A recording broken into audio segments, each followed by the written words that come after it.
My boyfriend and business partner came in and announced he was marrying my secretary. I couldn't believe it. I thought it was some kind of a joke.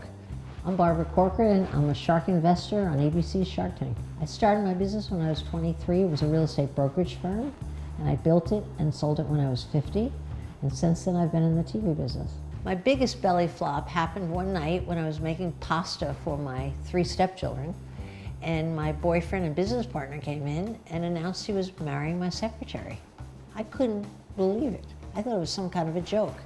But in an instant, I realized it wasn't a joke.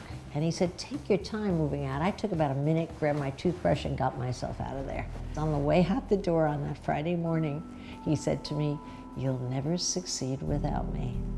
And I knew everything in my bones that I would rather die than let him see me not succeed. I then moved on to the sofa with my best friend in Manhattan, and that became the beginning of a terrible spiral of ego. Now thinking back at it, I'm thinking, why was I so hard on myself? But he left me for the younger woman. After all, he had found me, he had given me the money to start my business. He was my boyfriend, I was the mother to his kids. I thought I had a right to be there. Life's not that way. And so I walked in about a year later when I was able to build the courage, and I told him, we're ending the business today. We're gonna chop our 14 people in half. You take 7, I take 7, you pick the first one, I'll pick the second, etc. I was able to rent the same space in the same building from my landlord that afternoon, and I moved my 7 people on Monday morning into their new space with their possessions neatly packed in a box.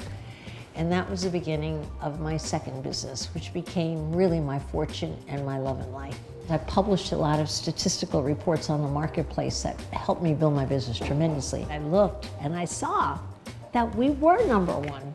We were the #1 real estate agent in Manhattan, and that was such a thrill. And I later sold that for $66 million, almost 20 years to the day. And now it seems so unimportant. Who cares if he had a younger, prettier wife? What a joke.